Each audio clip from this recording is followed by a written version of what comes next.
விஜயண்ணா வணக்கம். இந்த ஒரு வீடியோவை பாருங்க. அப்போ ஆம்பளைங்களும் அப்புறம் அடிச்சுட்டு உனக்கு ஓட்டு போடுவானே? போடவே மாட்டோம் நாங்கள். அதாவது 2 நாள் கடை லீவுனா எங்கள் மனசு எவ்வளோ வேதனைப்படும் தெரியுமா? பெட்ரோல் 4 ரூபா ஏறி போச்சுன்னு ஒரு கண்டிஷன் பண்ணுறீங்க, நகை விலை வருஷம் ஏறுறீங்க, அதை மட்டும் என் மக்கள் கேட்க மாட்டேறீங்க. பெண்களுக்கோசம் வந்து எல்லாம் கொஞ்சம் மூடுறேன்னா அப்போ ஆண்கள் என்னன்னா அதான் ஒரு நிமிஷத்தில் உட்கார வச்சிருவான், அவ்வளோதான். அதாவது குடிமகன்கள்லாம் வந்து என்ன சொல்கிறாங்க அப்படின்னம்னா, எக்காரணத்தை கொண்டோ ஒயின் ஷாப்பை க்ளோஸ் பண்ணவே கூடாது. அதுக்கு மீறி க்ளோஸ் பண்ணீங்க அப்படின்னம்னா 2 நாள் குடிக்கல அப்படின்னா எங்களை நாங்களே சொல்ல முடியாது. அதனால நகை விலையெல்லாம் ஏறிட்டு போகுது, பெட்ரோல் விலை ஏறினா எங்களுக்கு என்ன? நகை விலை ஏறுறதை பற்றி யாராவது கேட்குறீங்களா? அப்போ உங்களுக்கு ஒரு நியாயம், எங்களுக்கு ஒரு நியாயமா? யாருமே ஒயின் ஷாப்பை மூடக்கூடாது. அப்படி மூடினீங்க அப்படின்னம்னா 5 வருஷத்துக்கு அப்புறமா உங்களுக்கு வந்து ஓட்டு போட மாட்டோம். அதையும் மீறி மூடினீங்க அப்படின்னம்னா போராட்டம் செய்வோம், உட்காருவோம் அப்படின்னு சொல்லி சொல்கிறாங்க. இதே ஒரு விஷயத்துக்கு இவங்க என்ன சொல்றாங்க அப்படிங்கறத வந்து ஸ்கூல் வந்து கலாட்டா பண்றாங்க. மேல வந்து வண்டி விட வராங்க, குடிச்சிட்டு வந்து கலாட்டா பண்றாங்க.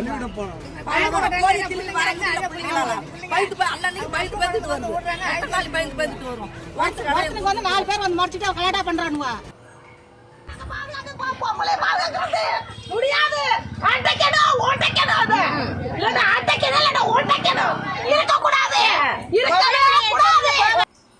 பெண்கள்லாம் வந்து என்ன சொல்கிறாங்க அப்படின்னம்னா கண்டிப்பான முறையில் ஒயின் ஷாப்பை வந்து க்ளோஸ் பண்ணியே ஆகணும் அப்படின்னு சொல்லிட்டு இப்போ போராட்டம் நடத்துகிறாங்க.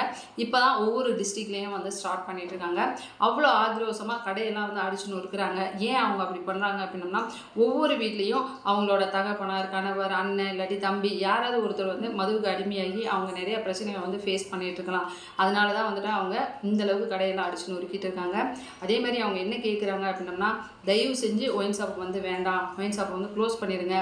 இப்போ குடிமகன்கள்லாம் வந்து என்ன சொல்கிறாங்க, நாங்கள் குடிக்கலைன்னா செத்துருவோம் அப்படின்னாங்க இல்லையா? அதேமாதிரி இந்த பெண்கள் வந்து என்ன சொல்கிறாங்க, இவங்க குடிச்சிட்டு வந்தாங்க அப்படின்னம்னா தினம் நாங்கள் செத்துட்ருக்கோம், அதனால் ஒயின் ஷாப் வந்து வேண்டவே வேண்டாம், கண்டிப்பான முறையில் க்ளோஸ் பண்ணிட்டீங்க அப்படின்னம்னா அடுத்தும் உங்களுக்கே ஓட்டு போட்டு உங்களை ஜெயிக்க வைக்கிறோம் அப்படின்ற மாதிரி வந்து சொல்லிட்டு இருக்காங்க.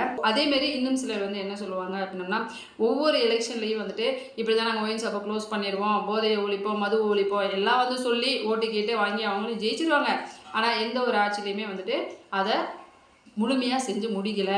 அதே மாதிரி இதையும் வந்து விட்டுறாதீங்க, கண்டிப்பாக ஒயின் ஷாப்பை வந்து க்ளோஸ் பண்ணியிருங்க, உங்களுக்கு ஒரு பெரிய புண்ணியமாக போகும் விஜயண்ணா அப்படின்னு சொல்லி கேட்டுட்டு இருக்காங்க. அதே இதை தான் நானும் விஜயண்ணா கேட்டுக்கிறேன். எல்லா கட்சியிலையுமே வந்து ஒவ்வொரு முறையும் ஆட்சி அமைக்கிறப்ப ஒயின் ஷாப்பை க்ளோஸ் பண்ணணும்னு சொல்லியிருக்காங்க. பட் இது வரைக்கும் அந்த மாதிரி எந்த ஒரு விஷயம் நடக்கலை. இப்போ நீங்கள் வந்து ஒரு ஸ்டெப் எடுத்துருக்கீங்க, அதுக்கான வேலைகள்லாம் வந்து போயிட்டுருக்கு, நல்லாவே தெரியுது. இவங்களும் போராட்டம் பண்ணுறாங்க, அவங்களும் வந்து போராட்டம் பண்ணுறாங்க. ஆனால் இதில் நிறையா பாதிக்கப்படுறது பெண்கள் தான். அதே மாதிரி ஒயின் ஷாப் எல்லாத்தையுமே க்ளோஸ் பண்ணிட்டீங்க அப்படின்னம்னா குடிமகன்கள் வந்து திருந்துறதுக்கு